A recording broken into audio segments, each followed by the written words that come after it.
German tank crews entered the Soviet Union in June 1941, convinced of their technical superiority. They scoffed at early reports of a new Soviet tank, dismissing the T-34 as a primitive copy. They believed their Panzer III, with its 50 kW K38 L42 cannon, and Panzer IV, equipped with the short-barreled 75 kW K37 L24, would dominate the battlefield with speed and discipline. The Wehrmacht relied on proven tactics, expecting the Red Army's equipment to falter. They were proven wrong during the battles near Mtsensk in October 1941. Soviet engineers had introduced the T-34 model 1941, which overturned the German expectation of dominance. The T-34 featured sloped 45 armor, capable of deflecting most German anti-tank rounds at common engagement distances. Its 76-2 F-34 main gun could penetrate the frontal armor of both the Panzer III and early Panzer IV at over 500 meters. The wide tracks and powerful diesel engine gave the T-34 superior mobility in thick mud and snow, allowing it to operate where German vehicles became bogged down.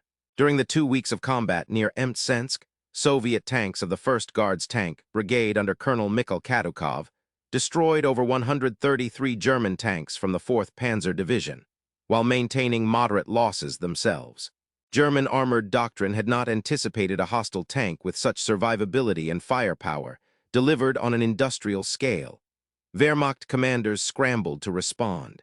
The true extent of the T-34's impact and the shock it delivered would be revealed as the battle unfolded. October 4, 1941, 6:45 hours.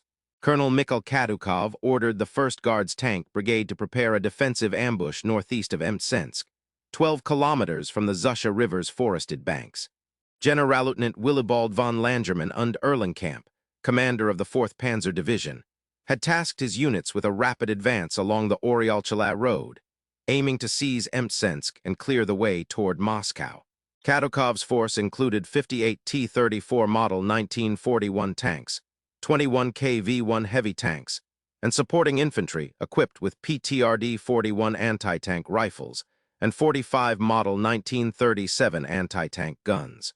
Opposing them, General Heinz Guderian directed the 2nd Panzer Army's 4th Panzer Division with over 200 Panzer III OSV, J and Panzer IV OSV, F-1 tanks, accompanied by elements of the 35th Infantry Division and 88 Flak 36 batteries. The German armored spearhead relied on speed and tactical shock, reinforced by mobile artillery including SIG 33-150 howitzers to suppress defenders.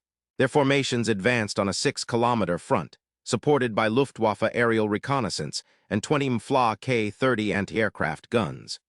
German planners expected a breakthrough, citing successes at Minsk and Smolensk, where Soviet armor had proven undergunned and poorly coordinated. Their intelligence noted Red Army equipment shortages and inferior tank design, referencing that Panzer III frontal armor of 50 appeared resilient against previous Soviet models.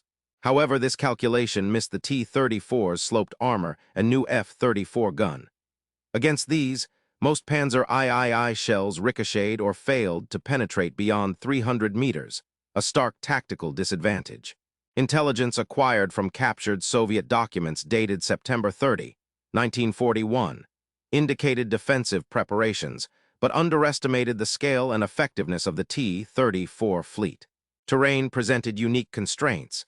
Autumn rainfall had softened roads to thick mud up to 35 centimeters deep, confining maneuver elements and slowing German resupply.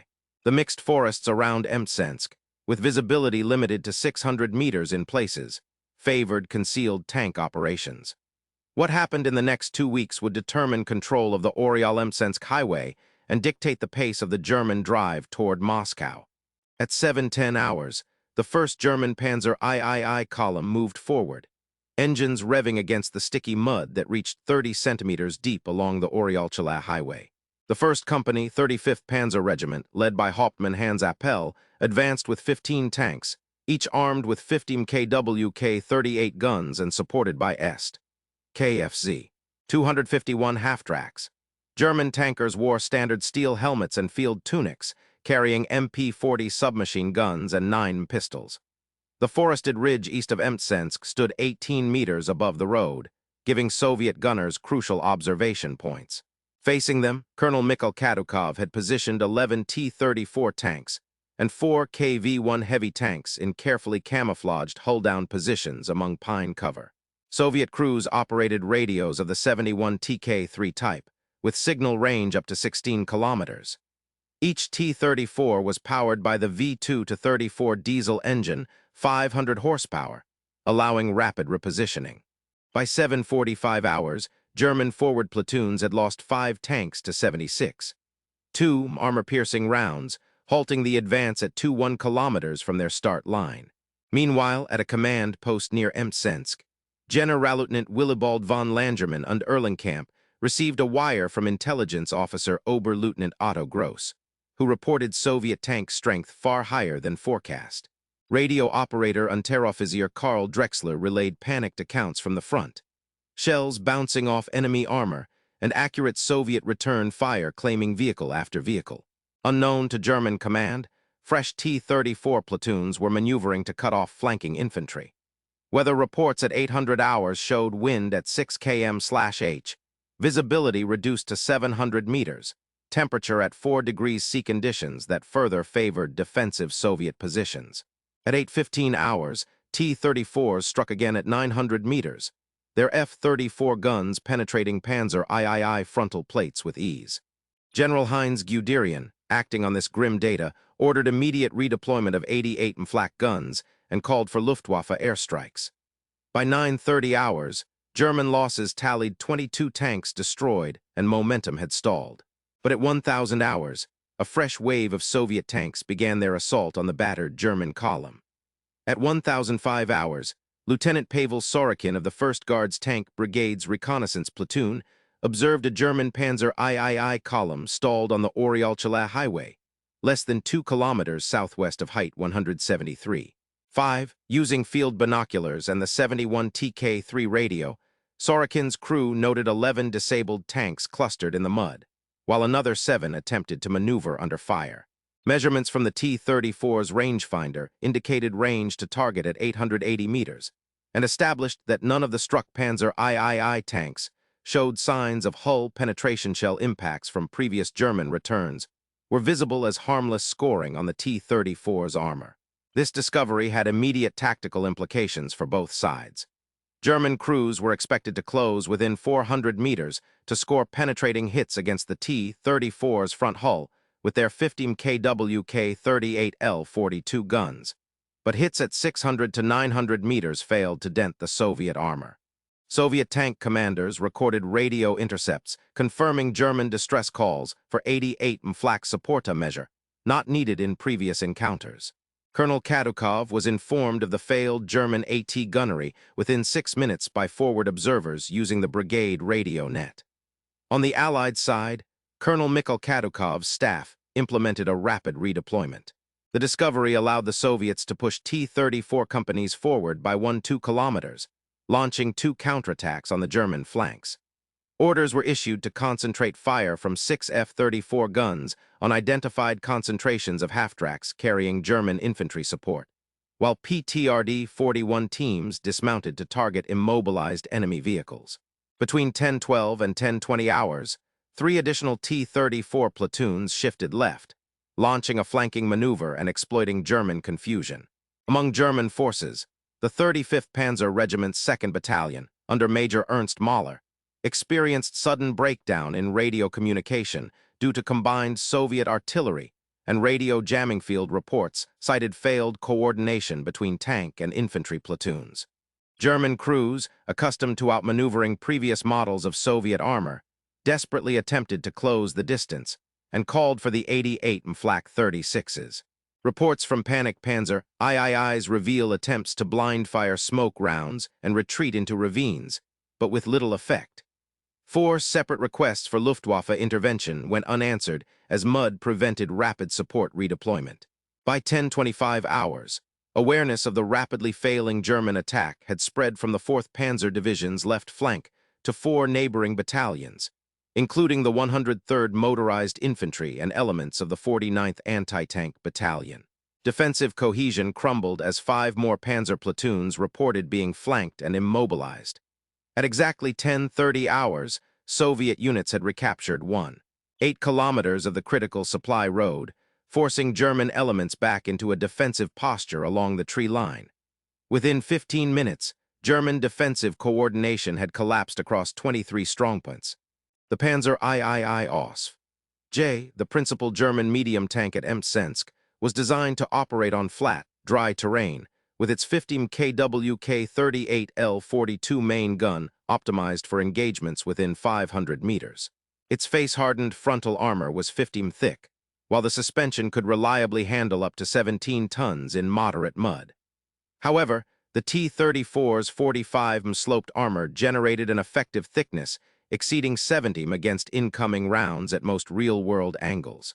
The 50 gun, with a muzzle velocity of 835 ms, produced 67 penetration at 100 meters, but dropped to under 43 at 500 meters in Soviet trials.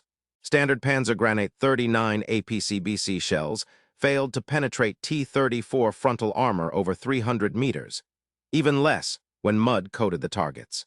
German tank doctrine presumed Soviet armor would be encountered in open field at ranges below 400 meters, and saw thin-skinned T-26 and BT-7 tanks as the norm.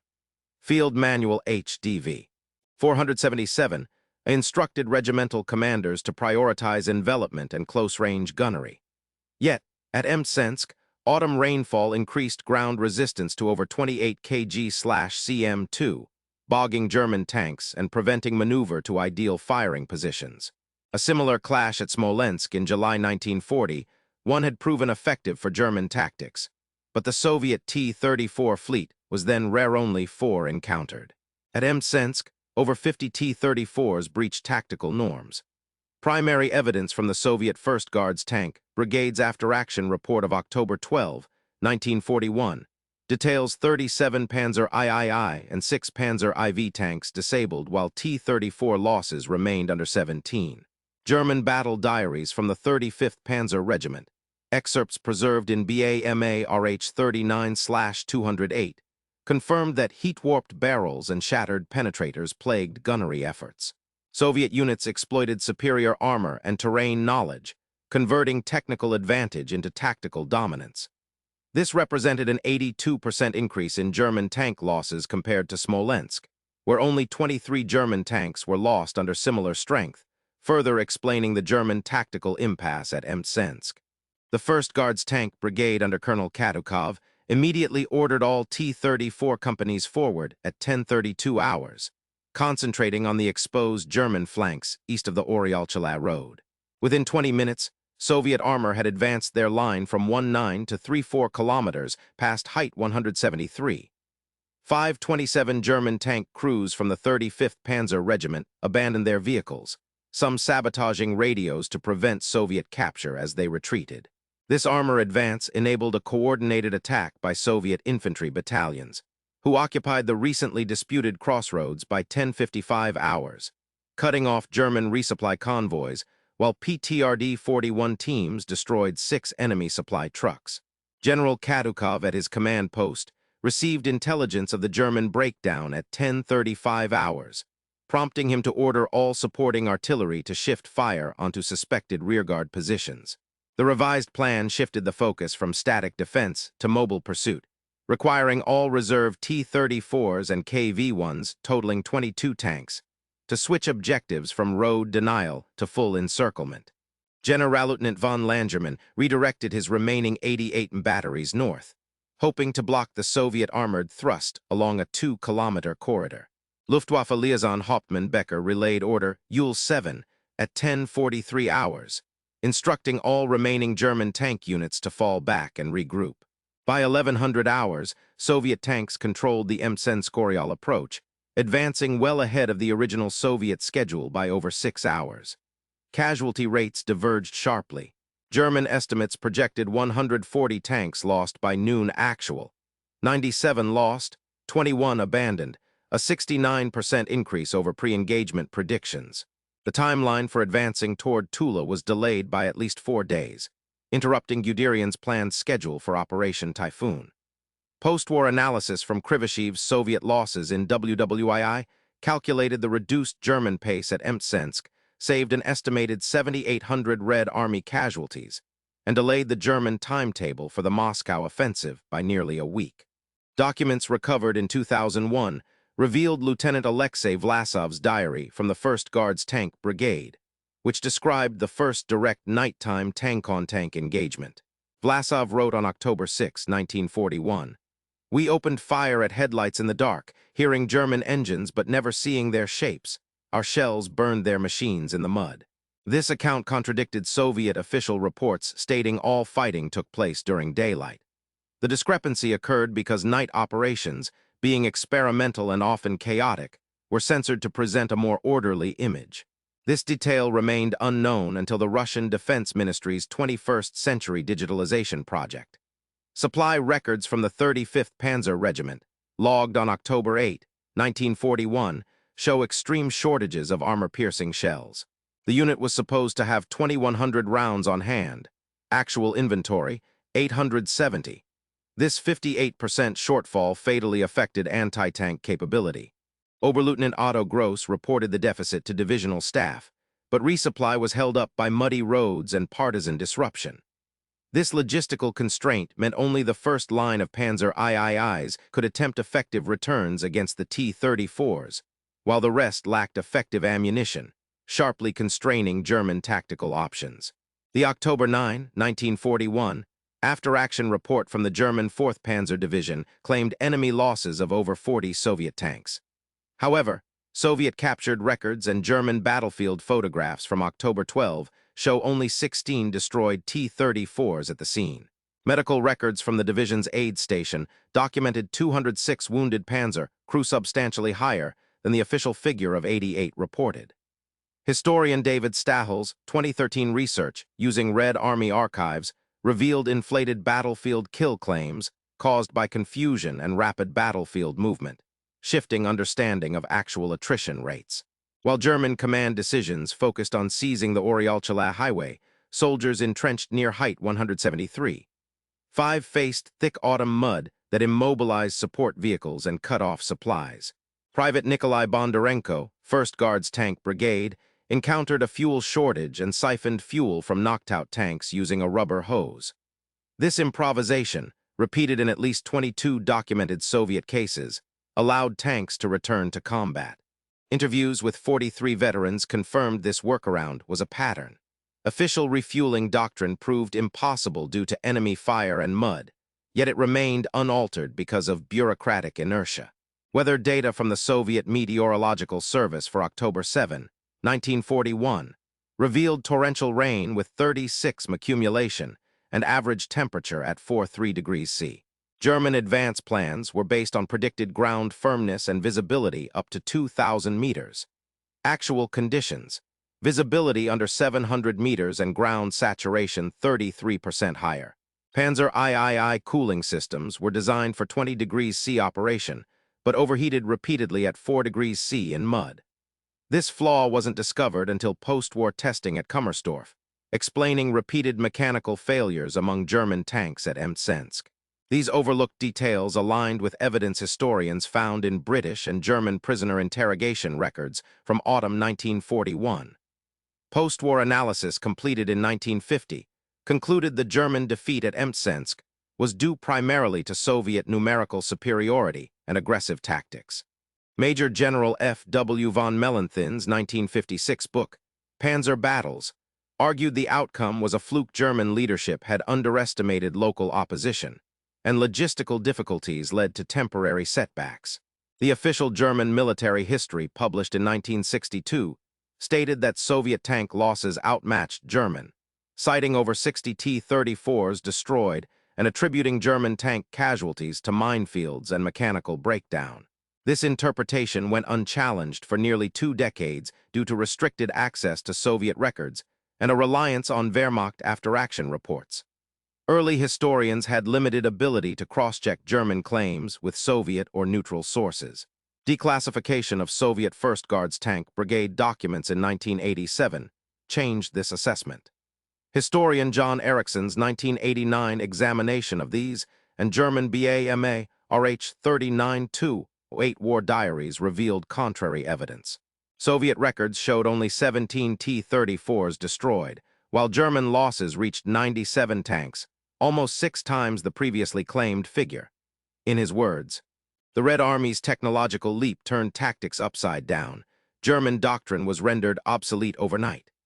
Comparing this engagement to the Smolensk battles in July 1941, at Smolensk, only 23 German tanks were lost in similar-sized encounters, versus over 90 at Mtsensk under analogous force ratios and terrain.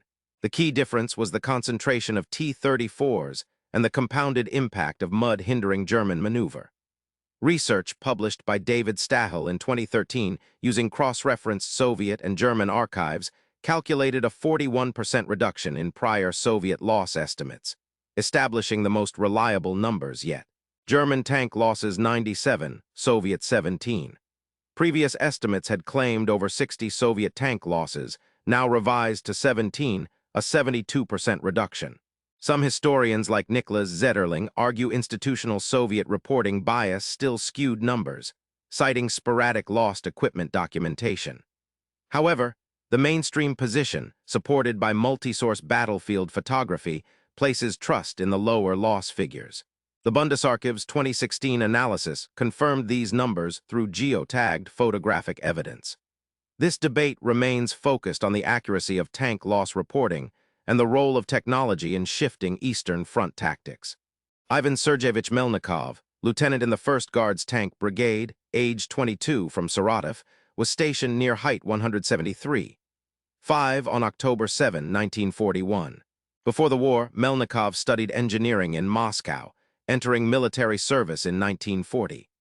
At 10:50 hours, he faced a critical decision-hold position under direct 88 fire to cover a withdrawing infantry platoon or retreat and risk encirclement. In his 1965 memoir, he wrote, "I saw the fire licking our armor. I ordered my crew to stay. We shot until every round was gone." Melnikov stand allowed over 30 infantrymen to escape, though his T-34 was hit and immobilized. He suffered shrapnel wounds and after the war worked as a bridge engineer. Interviewed in 1988 at age 69, he reflected, "We fought for each other, fear made us family."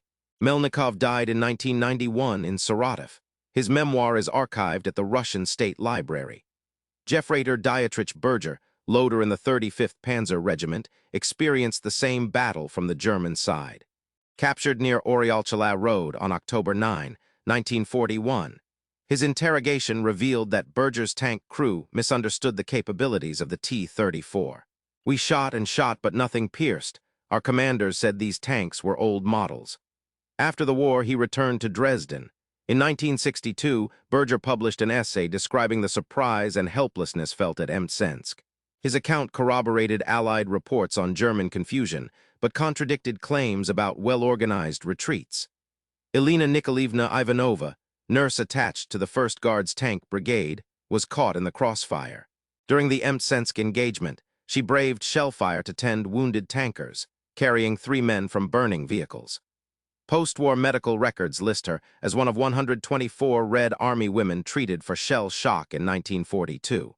By 1947, her symptoms had lessened, but she continued to suffer recurring nightmares. Ivanova's experience matched findings that 29% of frontline Red Army medics suffered lasting combat trauma. She became a wartime memoirist, influencing Soviet remembrance policies and contributing her story to the 1965 Moscow Victory Park Memorial exhibit. These individual experiences, when examined across hundreds of archived testimonies, revealed patterns that shaped Soviet and German doctrine on battlefield cohesion and psychological endurance. Within 60 minutes of the failed German assault at Mtsensk on October 7, 1941, Soviet control of the Oryalchala Highway was restored over a 3-4-kilometer frontage. Generalleutnant Willibald von Langermann und Erlenkamp at the 4th Panzer Division headquarters received a continuous stream of reports by 1100 hours. Tank losses, radio failures, and the confirmed destruction or abandonment of 48 Panzer IIIs and IVs within 4 kilometers of Height 173. 5. Acting on these events, he ordered the withdrawal and regrouping of all armored elements, affecting over 1,700 personnel and 90 vehicles on a 12-kilometer front. Soviet supply trucks rerouted to the captured crossroads delivered 27 tons of fuel and ammunition within 2 hours, enabling sustained counterattacks. By noon, Soviet tank deployment along the Mtsensk axis increased from 17 to 41 active vehicles, giving them effective control of 2 major road junctions. Within 3 days, operational plans shifted.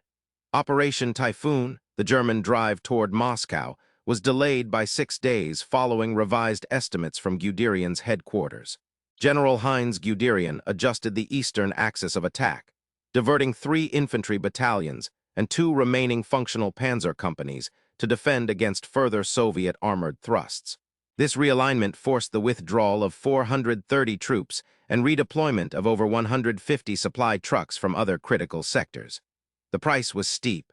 Planned advances toward Tula were suspended, and Luftwaffe air support was redirected from Smolensk to support floundering ground units. Soviet casualty projections, initially estimated at 2,000 for the brigade, settled at 1,270, a 37% reduction, directly attributed to the stalling of German armor and improved use of terrain. Supply requirements also diverged, with Soviet fuel truck consumption decreasing by 21% due to shortened resupply lines. By November 5, 1941, the outcome of the Battle of Mtsensk shaped the wider Moscow campaign. The Oryol-Mtsensk route, a critical supply artery, remained under Soviet control until late November, 2 weeks beyond original German estimates. This prevented a direct link-up of the 2nd and 3rd Panzer armies east of Tula. The resultant operational delay forced the German command to forego subsequent encirclement maneuvers planned for late October. The armored stalemate compelled the adoption of stopgap anti-tank tactics, including the deployment of 88 Mfla-K guns in direct fire mode across the central sector. Command changes followed. Generalleutnant von Langermann was formally transferred to the Italian front on December 2. 7 Soviet officers from the 1st Guards Tank Brigade received orders of the Red Banner for their actions in the defense of Mtsensk. By December, Red Army doctrine for tank ambushes in forested terrain was officially disseminated across 4 tank armies, formalizing procedures adapted at Mtsensk. The wider war's timing was irreversibly altered. The planned German encirclement of Moscow, originally targeted for completion by November 15, was postponed to November 25, a 10-day delay. This allowed 250,000 additional Red Army reserves to bolster defensive positions. The Soviets maintained control of a 48-kilometer stretch from Mtsensk to Tula through December 1, instead of the October 21 projection, disrupting German logistics and preventing a southern envelopment. 18 regiments from the German 2nd Panzer Army, relieved of further advances, became available for the defense of Orel by mid-November, indirectly influencing the outcome of the December Soviet counteroffensive. The operational situation assumed by Army High Command at the outset a clear road to Moscow was, by November 30, replaced by entrenched stalemate and material shortages, with evidence from division logs confirming the turning of the campaign tide. These operational shifts informed strategic decisions at the highest levels of command throughout the winter of 1941-42. Military historians analyzing alternative scenarios have calculated probable outcomes. If the T-34's technical edge and Soviet tactical redeployment at Mtsensk had not occurred, the German advance would have accelerated significantly. The Allied timetable for the defense of Moscow, specifically Operation Typhoon, could not have commenced its coordinated stand before November 23, roughly 12 days later than the actual defensive battle of November 11-14. This delay is based on German armored spearhead pace estimates derived from standard Panzer III movements in open terrain. According to John Ericsson's 1989 study, an additional 8,000 to 11,000 Red Army combatant casualties were probable, stemming from forced attritional withdrawals lacking armored parity and necessitating riskier infantry counterattacks in open ground.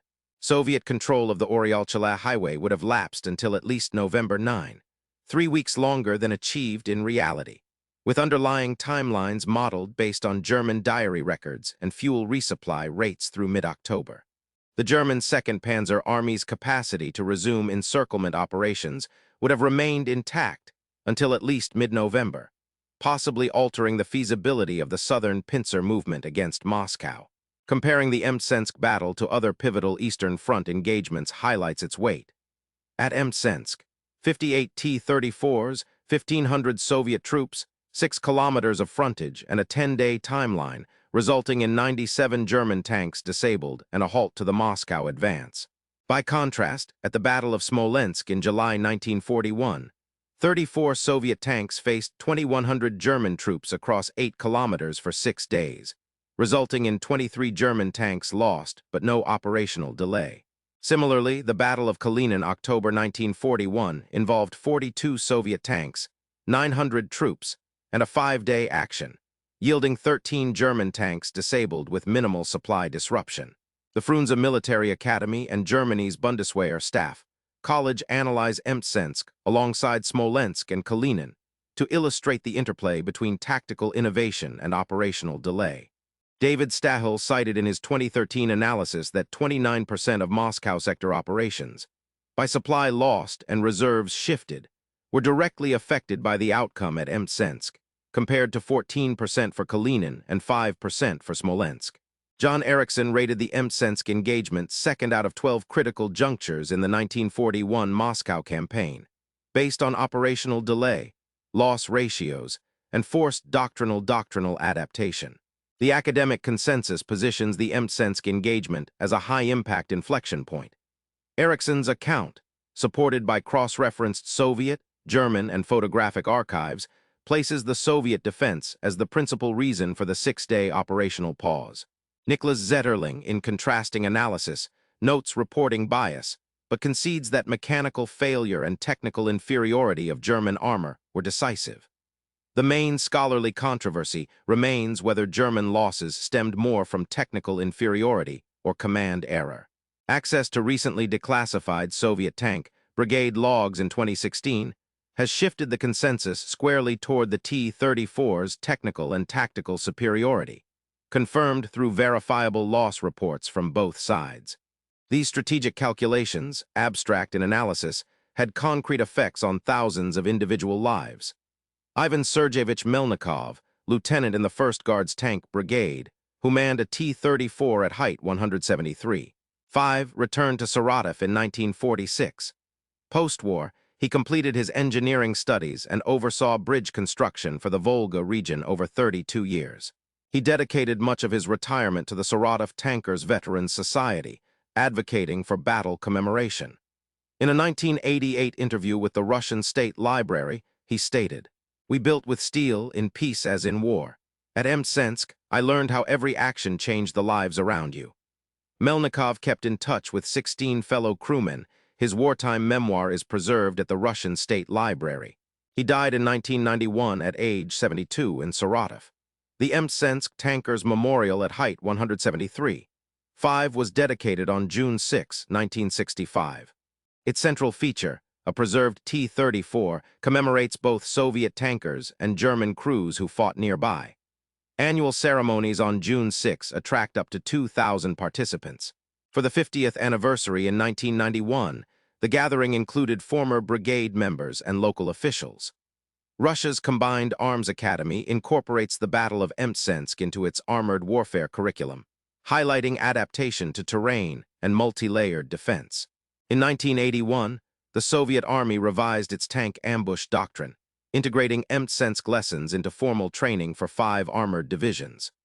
Archives at the Russian State Military Archive maintain over 300 action reports and 48 recorded oral histories from the engagement. Modern doctrine and technology bear Mtsensk's mark. Terrain-optimized tactics pioneered here informed Operation Bagration's tank deployments in 1944. The British Army's 2017 Tactical Review cited Mtsensk as a classic instance of adapting to unexpected enemy capabilities. The T-34's air filter flaws, discovered in the Mtsensk mud, prompted design of the V2 to 34's cyclonic filter, a standard from 1942. Weaknesses in combined arms communication identified at Mtsensk led to Soviet battalion radio standardization in 1943. Height 173. 5 is maintained as a protected historical site, receiving over 6,000 visitors annually.